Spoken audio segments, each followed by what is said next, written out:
कहानी की शुरुआत 5000 साल पहले दिखाते हुए होती है, जहाँ पे हम एक जालिम राजा को हुकूमत करते हुए देखते हैं। एक वो भी वक्त था जब ये शहर आजाद हुआ करता था, लेकिन अब इस जालिम राजा ने यहाँ के लोगों को अपना गुलाम बना लिया है। ये राजा यहाँ के सभी लोगों से जमीन की खुदवाई करवा रहा होता है। असल में इसको एक ऐसे मटेरियल की तलाश थी, एक ऐसी चीज की तलाश थी जो इसको जादुई ताकतें दे सकती थी, और इस वजह से ये पहले से ज्यादा ताकतवर हो जाता और इस शहर पे नहीं बल्कि पूरी दुनिया में ही हुकूमत कर सकता था। बेसिकली इस मटेरियल का नाम एटर्नियम है, जिसकी मदद से ये एक ऐसा ताज बना लेगा जिससे ये अपने अंदर सुपर हीरो वाली पावर्स को हासिल कर सकता है। यहाँ पे मामूल के मुताबिक मजदूर खुदाई कर रहे होते हैं और उसी दौरान एक मजदूर को वो एटर्नियम पत्थर मिल जाता है, जिसको वो जालिम राजा हासिल कर लेता है और बहुत जल्द ही अपना वो ताज भी बना लेता है, जिसको पहनने से उसे बहुत सी ताकतें मिलने वाली हैं। इसी बीच में हम एक छोटे लड़के को भी देखते हैं जो कि उस जालिम राजा के खिलाफ खड़ा हो जाता है। वो गाँव वालों को समझाता है कि हमें इस जुल्म से बचना चाहिए, हमें उसके आगे नहीं झुकना चाहिए। लेकिन जब जालिम राजा को पता चलता है कि ये तो मेरे खिलाफ खड़ा हो रहा है, तो वो उसे मारने का हुक्म दे देता है। और जैसे ही उसको मारा जा रहा होता है तो वो लड़का एकदम से गायब हो जाता है और एक ऐसी जगह पे आ जाता है जहाँ पे बहुत से देवता बैठे हुए थे। ये 6 गॉड्स या देवता इस बच्चे को कहते हैं कि तुमने हिम्मत की, हमें बहुत अच्छा लगा, इसलिए हम तुम्हें एक ऐसी पावर देने जा रहे हैं जिससे तुम एक लफ्ज शज़ाम बोलोगे तो तुम्हारे अंदर हम सब की पावर्स आ जाएंगी और तुम इतने ताकतवर बन जाओगे कि तुम आराम से उस जालिम राजा को हरा सकते हो। ये छोटा लड़का करता भी ऐसे है, वो शज़ाम बोलता है और बहुत ज्यादा पावरफुल बन जाता है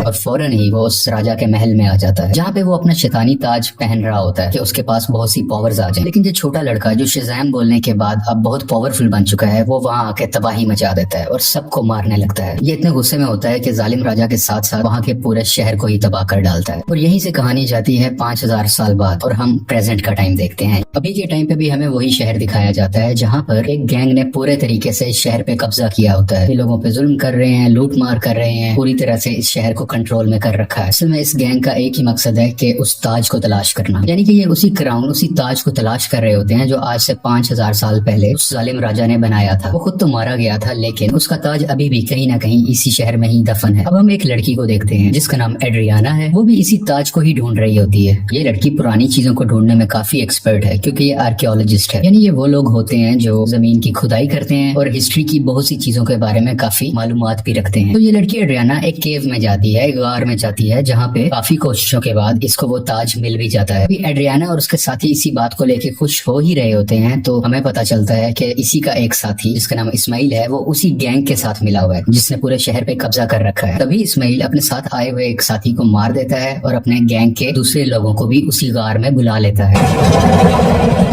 अब लोग इसकी तरफ गन पॉइंट करते हैं और उसे कहते हैं कि एड्रियाना हमें तुम वो ताज दे दो। तभी ये लड़की नीचे देखती है और वहाँ पे कुछ वर्ड्स लिखे होते हैं। जब ये उसे पढ़ती है तो इसके मुंह से निकल जाता है शज़ाम। ये लफ्ज बोलते ही वहाँ पे ब्लैक एडम आ जाता है और वहाँ पे आए हुए सब गुंडों को मारने लगता है। इतना मारता है कि वहाँ पे कोई भी नहीं बच पाता। जबकि रही बात इस्माइल की, जो गुंडों के साथ मिला हुआ था, वो वहाँ पे मरने का नाटक करता है, इसलिए उसकी जान यहाँ पे बच जाती है। क्योंकि एड्रियाना ने ब्लैक एडम को जिंदा किया होता है, दोबारा से जगाया होता है, वो उसको कुछ भी नहीं कहता। अभी ब्लैक एडम वहीं पर होता है कि गैंग के कुछ और लोग आ जाते हैं और उस पर एक स्पेशल वेपन से अटैक करते हैं। ये वेपन उसी एटर्नियम मटेरियल से बना होता है जिसकी मदद से वो ताज भी बना था। और जैसे ही ये मिसाइल ब्लैक एडम को लगता है तो उसे वाकई दर्द महसूस होती है। ब्लैक एडम उस मारने वाले गुंडे की तो जान ले लेता है, लेकिन उस रॉकेट या उस छोटे से मिसाइल के लगने की वजह से खुद भी बेहोश हो जाता है। तो हमें यहाँ पे ये पता चलता है कि एटर्नियम ऐसा मटेरियल है जो ब्लैक एडम की कमजोरी है और इसी मटेरियल से ब्लैक एडम को मारा भी जा सकता है। ये देखते हुए एड्रियाना काफी परेशान हो जाती है और वो ब्लैक एडम को अपने घर ले जाती है। जैसे ही ब्लैक एडम को होश आता है तो वो यहाँ पे एड्रियाना के बेटे से मिलता है। ये बच्चा ब्लैक एडम को कहता है कि आप 5000 साल से उस गार के अंदर बंद थे, अब क्योंकि हमारा शहर गुलामी बसर कर रहा है, वो गैंग हमें जीने नहीं दे रहा, तो आप हमारे लिए एक मसीहा बन के आए हो, आप ही हमारे शहर को उस गैंग से बचाओगे। ब्लैक एडम को यहाँ पे कोई फर्क नहीं पड़ता। वो कहता है कि आज से 5000 साल पहले ये मेरा शहर हुआ करता था, अब यहाँ पे सब कुछ बदल चुका है, तो इस शहर को बचाने के लिए मैं रिस्पॉन्सिबल नहीं हूँ, मुझे इस शहर और यहाँ के लोगों से कोई मतलब नहीं है। और ये बात कहते ही वो घर से बाहर आ जाता है और शहर में फिरने लगता है और शहर को देखने लगता है। इसके बाद हम एक फीमेल लीडर को देखते हैं जिसका काम इस दुनिया में आने वाले सुपर हीरो और सुपर विलन्स को रोकना होता है। दुनिया में ऐसे हालात रखने होते हैं जिसकी वजह से आम लोगों को कोई मुश्किल ना आए और हमारी जमीन को भी कोई खतरा ना हो। वो यहाँ पे एक सुपर हीरो हॉकमैन से बात कर रही होती है। कहती है कि ब्लैक एडम अब वापस आ चुका है और उसे अगर रोका ना गया वो पहले की तरह इस बार भी बहुत ज्यादा तबाही मचा सकता है, और वो अगर पागल हो गया, वो गुस्से में आ गया, तो उसको रोकना लगभग नामुमकिन है। हॉकमैन इस चीज के लिए राजी हो जाते हैं और अपनी टीम इकट्ठी करते हैं जिसमें और भी बहुत से सुपर हीरोज शामिल होते हैं और सब मिलकर ब्लैक एडम को पकड़ने के लिए निकल जाते हैं। दूसरी तरफ उस गैंग के कुछ लोग एड्रियाना के घर पहुंच जाते हैं क्योंकि उन्हें पता था वो ताज अभी भी उसी के पास है, तो वो ताज लेने ही गए थे। और जैसे ही वो लोग एड्रियाना की फैमिली पे हमला करने वाले होते हैं तो ब्लैक एडम्स वहाँ पे उनको बचाता है और उस गैंग के लोगों को एक बार फिर से मार डालता है।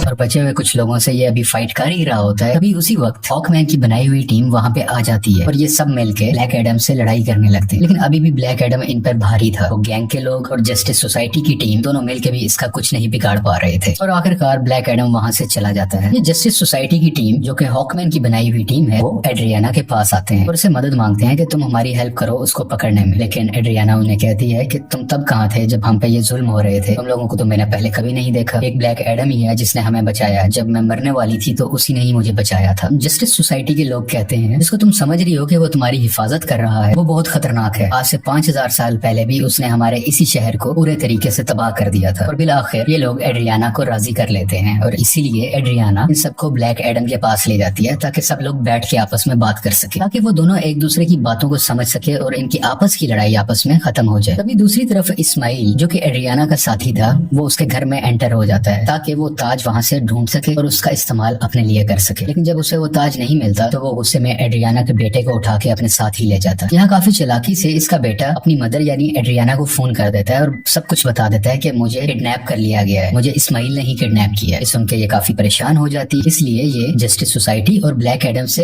हेल्प मांगती है, मेरे बेटे को वापस लाने में मेरी मदद करो। और ये दोनों राजी भी हो जाते हैं और मिलकर उसके बेटे को ढूंढने लगते हैं। यहीं पर हॉकमैन उस गैंग के 2 आदमियों को पकड़ लेता है और मार के पूछने पे उसे पता चलता है कि इस्माइल कहाँ पे है।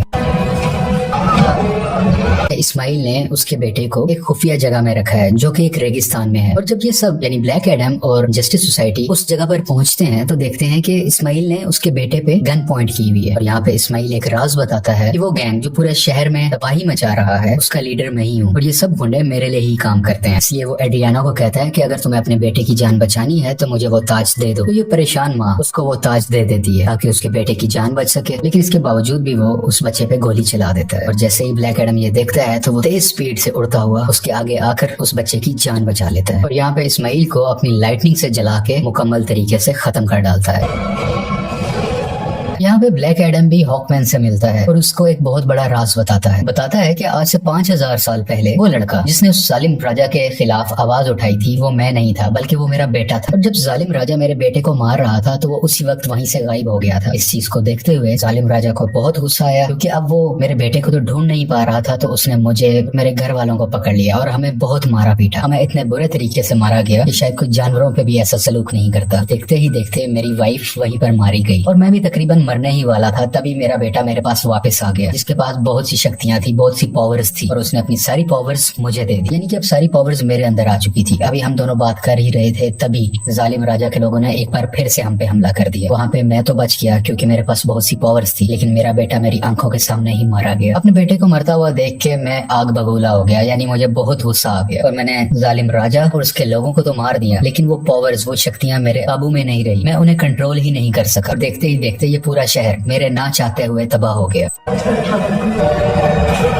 मेरा ऐसा करने की वजह से उन देवताओं ने जिन्होंने मेरे बेटे को शक्ति दी, वो शक्ति अब मेरे पास है, वो बहुत नाराज हो चुके थे कि मैंने अपनी पावर का मिसयूज किया है, मैंने अपनी पावर को कंट्रोल में नहीं रखा। इसीलिए उन्होंने मुझे उस केव में बंद कर रखा और मैं कई हजार साल तक उस केव उस गार के अंदर बंद रहा। जब एड्रियाना ने आके नाम लिया तो मैं एक बार दोबारा से जिंदा हो गया। यहाँ पे ब्लैक एडम को अभी भी बहुत अफसोस होता है कि उसकी वजह से पहले भी बहुत ज्यादा तबाही मची और अब भी बहुत ज्यादा तबाही मची है, बहुत से लोग मारे गए। वो हॉकमैन को कहता है कि मैं सरेंडर करना चाहता हूँ, मैं अपनी पावर्स को खत्म करके तुम लोगों के हवाले करना चाहता हूँ ताकि मेरी वजह से किसी को कोई नुकसान ना पहुंचे। इसके बाद ब्लैक एडम शज़ैम का वर्ड बोलता है जिससे वो वापस से अपनी एक नॉर्मल फॉर्म में आ जाता है, यानी वो एक नॉर्मल इंसान बन जाता है जिसके पास इस वक्त सुपर पावर्स नहीं है। और जब तक ये दोबारा शज़ैम नहीं बोलेगा तब तक ये वापस से ब्लैक एडम नहीं बन सकता। इसलिए ये इनसे रिक्वेस्ट भी करता है तुम मेरे साथ कुछ ऐसा करो कि मैं दोबारा से ये वर्ड बोल ही ना सकूं। आखिरकार ब्लैक एडम को पानी के अंदर डाल दिया जाता है और उसके मुंह में एक ऐसी डिवाइस लगा दी जाती है जिस वजह से ये बोल ही ना पाए। एक छोटी सी जेल होती है जिसमें ब्लैक एडम को बंद कर दिया जाता है। दूसरी तरफ हमें इस्माइल को दिखाया जाता है जो कि मर चुका था और अब वो हेल के अंदर आ गया है। इस्माइल को एक बात शुरू से पता थी कि अगर वो उस ताज की ताकत को हासिल करना चाहता है तो उसका तरीका ये है कि उसको वो ताज अपने हाथ में पकड़ना होगा और उसी वक्त कोई ना कोई उसको मारे कि वो मर के हेल में आ जाए, यानी कि जहन्नुम में आ जाए, और वो हेल के डीमन से यहाँ पे मिल सके जिनसे वो पावर हासिल कर सके। ये सारी बातें इस्माइल शुरू से ही जानता था, इसीलिए उसने ब्लैक एडम को उकसाया कि मैं जैसे ही एड्रियाना के बेटे को मारूंगा ब्लैक एडम आके उसे बचाएगा और मुझे मार डालेगा, और उसी वक्त ताज भी उसके हाथ में ही था। ये सब बातें ये शुरू से जानता था और सब कुछ इसके प्लान के मुताबिक ही हो रहा था। यहाँ हेल के डीमंस इस्माइल से मिलते हैं और उसको अपनी पावर्स दे देते। पहले जैसा इंसान नहीं था, ये सबाक बन चुका होता है। ये इन पावर्स के साथ इस दुनिया में आ जाता है और हर तरफ तबाही मचाने लगता है। जैसे ही जस्टिस सोसाइटी को इसके बारे में पता चलता है तो वो इसके मुकाबले के लिए इसके सामने आते हैं। यहाँ पे काफी देर लड़ाई चलती रहती है, लेकिन सबाक क्योंकि बहुत ज्यादा पावरफुल था, ये सब मिल के भी उसको नहीं रोक पा रहे थे। इसी जस्टिस सोसाइटी के एक और टीम मेंबर जिनका नाम डॉक्टर फेट है, वो अपनी मल्टीपल फॉर्म्स में आते हैं, मुख्तलिफ पावर्स का इस्तेमाल करते हुए सबाक को मारने की कोशिश करते हैं, लेकिन फिर भी कामयाब नहीं होते। और बहुत जल्द ये सब समझ जाते हैं कि सबाक को ब्लैक एडम के अलावा और कोई नहीं हरा सकता। इसलिए वो यहाँ पे टेलीपैथी के जरिए ब्लैक एडम से बात करने लगते हैं, को बताते हैं कि हमें तुम्हारी हेल्प की जरूरत है, और ये लोग यहीं से उसकी काफी हेल्प भी करते हैं ताकि वो खुद को आजाद करवा सके। वहाँ से निकलते ही वहाँ के कुछ सोल्जर्स को मारता है,